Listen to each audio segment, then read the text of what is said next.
Hello student, coherent English classes की book series में आपका स्वागत है। मैं हूं आपका इंस्ट्रक्टर मोहम्मद जियाउल्लाह कमर। आप देख रहे हैं हमारी YouTube channel coherent English classes और इस वीडियो में आज हम लोग डिस्कस करने जा रहे हैं बिहार स्कूल एग्जामिनेशन बोर्ड के 12th की किताब स्टोरी ऑफ इंग्लिश के चैप्टर नंबर 1 ओल्ड इंग्लिश का हिंदी इंग्लिश ट्रांसलेशन, एक्सप्लेनेशन तथा वर्ड मीनिंग। तो बने रहिए इस वीडियो के अंत तक। आइए स्टार्ट करते हैं। ओल्ड इंग्लिश, ये जो आपका स्टोरी ऑफ इंग्लिश एक सप्लीमेंट्री बुक होती है जिसके अंदर 6 चैप्टर होता है और ये एक तरह से समझिए कि एक इतिहास होता है, यानी इंग्लिश का जो इतिहास है उसमें से 6 चैप्टर आपको पढ़ना होता है जो कि 15 मार्क्स का होता है। मतलब कि स्टोरी ऑफ इंग्लिश से आपको 15 मार्क्स का क्वेश्चन होगा, जिसमें से 15 मार्क्स में से 10 मार्क्स आपका ऑब्जेक्टिव होगा। आप लोग को दिमाग में ये बैठा हुआ रहता है कि जो रेनबो की किताब है बस उसी में से जो ऑब्जेक्टिव पूछी जाती है, लेकिन रेनबो की किताब में से ऑब्जेक्टिव कम होती है, उसमें सब्जेक्टिव जो क्वेश्चन होता है वो ज्यादा होता है। तो जितना भी आपका जो ऑब्जेक्टिव होगा बुक के अंदर वो अधिकतर बेशतर किस में से होगा, स्टोरी ऑफ इंग्लिश की जो सप्लीमेंट्री बुक है उस बुक में से होगा। तो आज जो है स्टोरी ऑफ इंग्लिश की जो पहली चैप्टर है ओल्ड इंग्लिश, तो उसके बारे में आज हम लोग डिस्कस करने जा रहे हैं और ये पहला भाग है ओल्ड इंग्लिश का। तो आइए स्टार्ट करते हैं।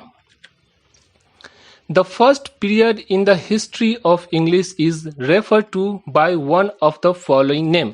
अंग्रेजी के इतिहास की पहली अवधि, यानी जब अंग्रेजी वजूद में आया, जब पहली बार अंग्रेजी, जब नामो निशान नहीं था अंग्रेजी का, और उसके बाद जब पहली सबसे जो स्टार्टिंग फेज में आया, तो उस अवधि को जो इतिहास में हम लोग लिखते हैं या कहीं पे उसको संदर्भित करते हैं, उसको जो है 3 नामों से संदर्भित किया जाता है। पहला है ओल्ड इंग्लिश, यानी कहीं पे जो है ओल्ड इंग्लिश के नाम से उसे, जो इंग्लिश का जो शुरुआती दौर है उसको ओल्ड इंग्लिश के नाम से जो है सो हम लोग लिखते हैं, या फिर कभी कभी ऐसा होता है कि उसे एंग्लो सैक्सन के नाम से हम लोग लिखते हैं, या फिर एंग्लो स्लेटिक के नाम से भी जो है पुकारा जाता है। तो ओल्ड इंग्लिश का जो इतिहास है, जब अगर हम इंग्लिश की शुरुआत के बारे में डिस्कस करेंगे तो ये 3 नाम जो है आपको मिलेगा। जब उसका इतिहास को पढ़िएगा तो ये 3 नाम आपको मिलेगा, ठीक है। However the earlier 2 names are more popular and used more often. हालांकि पहले के जो 2 नाम है, यानी कि एक ओल्ड इंग्लिश और एंग्लो सैक्सन इंग्लिश,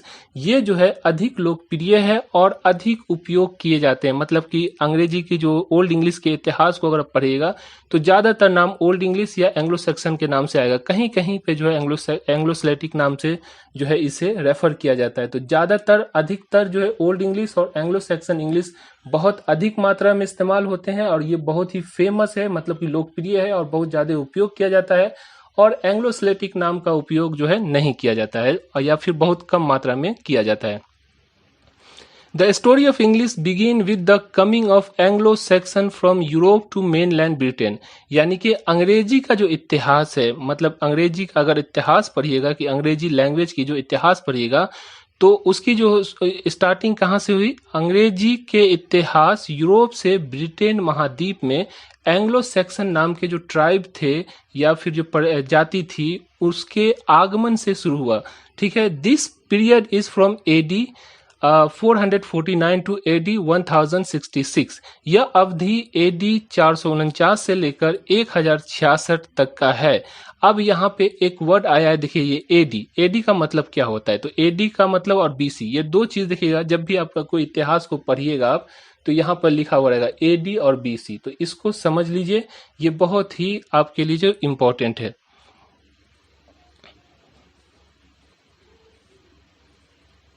अब इसको समझने के लिए, एडी और बीसी को समझने के लिए समझिए बात को।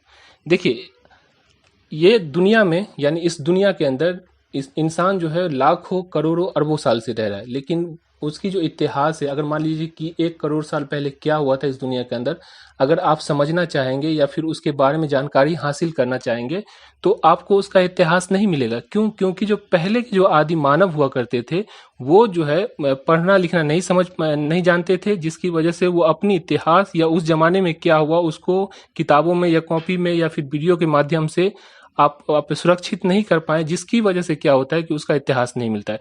तो जो भी इतिहास अभी अवेलेबल है उसमें जो है आपको ये एडी और बीसी नाम से जो है बहुत ज्यादा, आप इसको जो है देखिएगा कि जब भी अब कोई डेट होगा तो उसके अंदर एडी या बीसी लगा रहेगा। तो इसको समझिए, देखिए एडी और बीसी।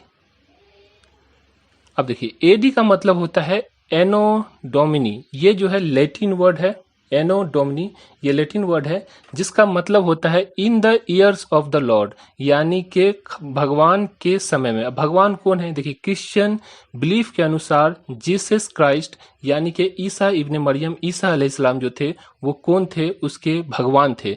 तो उस भगवान के समय में जो चीज घटित होता है, उस जो तारीख को हम बताते हैं उसे एडी कहते हैं, और उनसे उनके जन्म से पहले का जो समय होता है उसे हम जो है बीसी कहते हैं। जैसे मान लीजिए कि अभी जो अगर हम आपको ये वीडियो हम जो बना रहे हैं वो क्या है? 2020 एडी में हम बना रहे हैं, एडी। और इससे देखिए ईसा अलैहिस्सलाम के पैदाइश से पहले का जो समय होगा वो बीसी कहलाएगा। जब पैदा नहीं हुए थे उस जमाने को अगर हम लोग रेफर करेंगे, उसका समय अगर हम बताएंगे तो हम बीसी के नाम से जानेंगे, ठीक है। और ईसा मसीह के पैदाइश के बाद का जो समय होता है वो एडी कहलाता है। तो आज 2020 एडी है, मतलब कि आज से 2020 साल पहले ईसा मसीह जो थे वो इस दुनिया के अंदर आए थे और लोगों को, यानी कि ये जो मानवता जो है उस मानव समाज के लिए कल्याण का काम किए थे। तो ये एडी का मतलब हो गया ईसा अलैहिस्सलाम यानी ईसा मसीह के पैदाइश के बाद का समय। तो यहाँ पे जो बात हो रही है वो ईसा मसीह के पैदाइश के बाद का समय हो रही है। जब स्टार्टिंग हुआ था, हम कैलेंडर जो स्टार्ट हुआ था उसके बाद के समय के बारे में बताया जा रहा है। तो आपको समझ में आ गया, एडी मतलब एनो डोमिनी, और बीसी का मतलब होता है बिफोर क्राइस्ट। क्राइस्ट का मतलब होता है ईसा मसीह। तो ईसा मसीह के जन्म से पहले का समय बीसी कहलाएगा और ईसा मसीह के जन्म के बाद का समय जो है एडी कहलाएगा। तो यहाँ पे देखिए हम लोग अभी जो वीडियो बना रहे हैं वो किस में बना रहे हैं? 2020 एडी में। यहाँ पर अगर एडी नहीं लिखा हो, जैसे हम लिखेंगे 1900, हमारा देश 1947 में आजाद हुआ, तो 1947 का मतलब क्या हुआ? 1947 का मतलब हुआ एडी। समझ में आ गया? अगर यहाँ पे एडी नहीं लिखा हो या बीसी नहीं लिखा हो तो आप समझ जाइए कि एडी। जैसे यहाँ पे हम लिखेंगे 2, तो 2 का मतलब क्या होता है? +2 होता है ना। तो +2, तो यहाँ पे आप अपने मर्जी से एडी लगा सकते हैं। समझ में आ गया? उम्मीद करता हूं आपको ये समझ में आ गया होगा।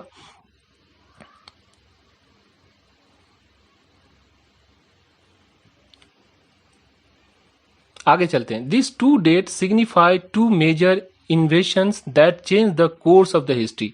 ये जो 2 तिथि थी 449 और 1066, इसने जो है ये दो तिथि 2 प्रमुख आक्रमण को इंकित करती है। मतलब इंग्लैंड के अंदर ये 2 प्रमुख, जैसे किसी भी भूभाग में आप जाइएगा, जैसे यहाँ पे मुगल जो थे, वो मुगल कहाँ से आया हुआ था? वो तुर्क से आया हुआ था, तुर्किस था वो।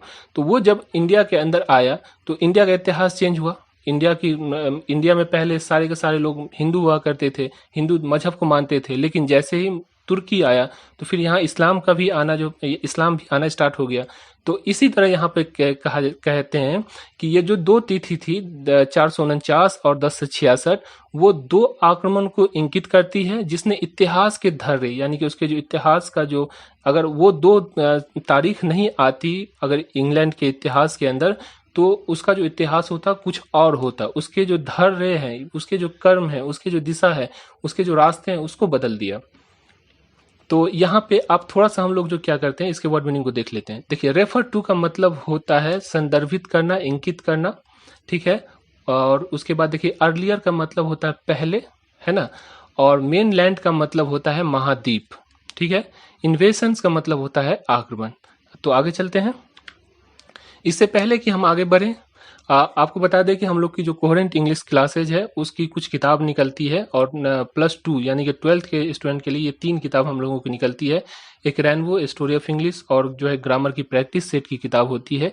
इस टोटल यानी ये तीनों किताब, अभी तो ये तीनों पहले जो थी वो अलग अलग किताब थी, अब ये तीनों किताब एक ही बंडल में, यानी कि आपको रेनबो स्नैपशॉट का ही कवर रहेगा और इसी के अंदर ये तीनों किताब आपको मिल जाती है। तो ये तीनों किताब यानी 512 पेज की किताब होती है, प्लस 220 घंटे का वीडियो होता है, जो कि आपको सिर्फ 500 रुपये में आपको 1 टाइम पेमेंट करना पड़ेगा। और इसके अंदर जो है आपको पूरी कंप्लीट सिलेबस, मतलब कि बिहार स्कूल एग्जामिनेशन बोर्ड में जो भी पढ़ाई जाती है वो पूरी कंप्लीट सिलेबस आपको जस्ट फॉर 500 रुपीज़ में जो है आपको अवेलेबल होगी। तो अगर आप टीचर हैं या स्टूडेंट हैं तो ये किताब आपके लिए बहुत ही बेहतरीन किताब है।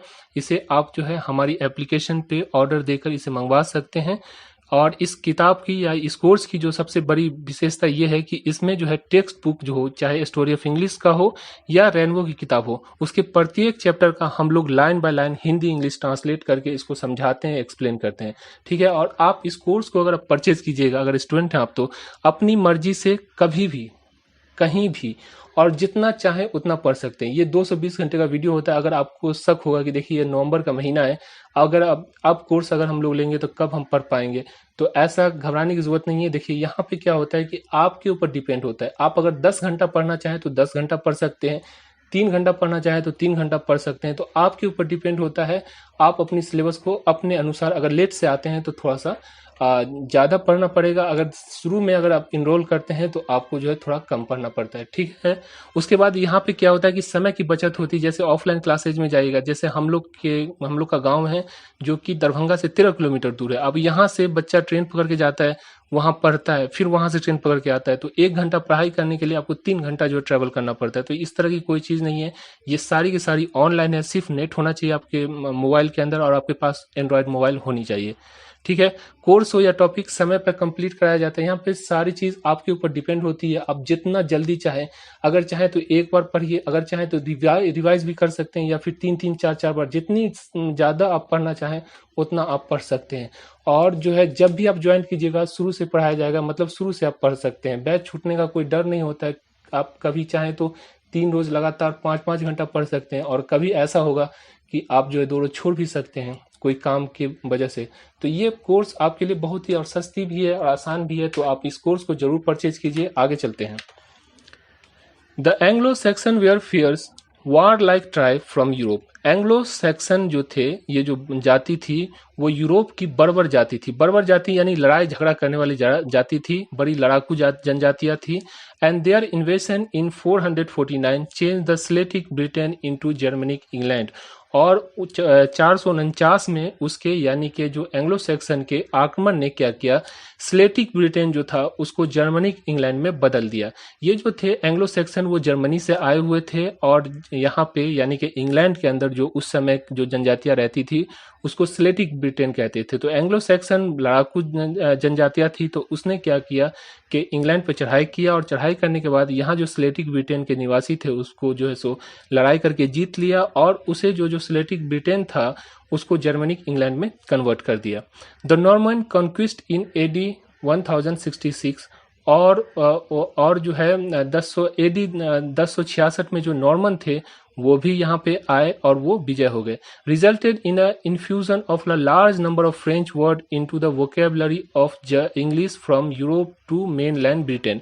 जिसका परिणाम ये हुआ कि जब नॉर्मन यहाँ पे आए तो उसने क्या किया, उसने भी जो है आक्रमण किया इंग्लैंड पे। इसका परिणाम ये हुआ कि देखिए आज हमारा ऑफिशियल लैंग्वेज हिंदी और इंग्लिश है। अगर इंग्लैंड हम पे चढ़ाई नहीं करता, हमको लूटता नहीं, तो क्या हमारा ऑफिशियल लैंग्वेज इंग्लिश होता? नहीं होता। हमारा ऑफिशियल लैंग्वेज इंग्लिश इसलिए हुआ कि इंग्लैंड ने हम पे चढ़ाई किया। तो उसी तरह जब नॉर्मन जो थे, नॉर्मन जनजातियां जो थी, उसने क्या किया, जो स्लेटिक ब्रिटेन के जो निवासी थे उस पे जो है उसने जो है आक्रमण किया, और उसकी वजह से क्या हुआ कि नॉर्मन फ्रेंच के रहने वाले थे, तो वहाँ जो वोकेबलरी था, उसने जो फ्रेंच का जो वोकेबलरी है वो जो है क्या हो गया कि इंग्लिश जो थी, जो कि स्लेटिक ब्रिटेन के लोग बोलते थे, उसके अंदर अधिक से अधिक जो है मात्रा में जो है इंग्लिश का क्या कहते हैं उसको, फ्रेंच वर्ड जो है वो इंक्लूड हो गया। The relationship between slate and the invader is difficult to describe accurately. Slate जब जो है सो स्लेट और आक्रमणकारी जो थे, एक यहाँ पे एंग्लो सेक्सन थे और नॉर्मन जो थे, ये दोनों जो यहाँ पे लड़ाई करके या फिर जो हमला करके आए थे, तो उसके बीच में और जो स्लेटिक ब्रिटेन के जो लोग थे उसके बीच में जो रिलेशनशिप था वो डिस्क्राइब करना, मतलब कि उसको वर्णित करना जो है एक्यूरेटली सही बड़ा मुश्किल काम है। But they seems to have settled down side by side in more और less peaceful contact with the Anglo Saxon. और जो है ये ऐसा देखा जाता है, बट दे सीम्स, लेकिन ऐसा पता चलता है जब इतिहास को आप पढ़िएगा कि ये दोनों जो थे, स्लेटिक ब्रिटेन और नॉर्मन एंग्लो सेक्सन जो थे, वो साइड बाय साइड जो है मोर और लेस पीसफुल कॉन्टेक्ट में, यानी कि आपसी सौहार्द के साथ जो है जीना स्टार्ट किए हुए थे। इस तरह से हमने जो है जो ओल्ड इंग्लिश है उसके फर्स्ट पार्ट को हम लोग डिस्कस किए। आशा करता हूँ ये वीडियो आपको अच्छी लगी होगी। अगर ये वीडियो आपको अच्छी लगी है तो आप जो है जितना ज़्यादा से ज़्यादा, जितना अधिक से अधिक हो, अपने दोस्तों के साथ इसको शेयर कीजिए, इस चैनल को सब्सक्राइब कीजिए और इस वीडियो को लाइक कीजिए। Thank you so much for watching.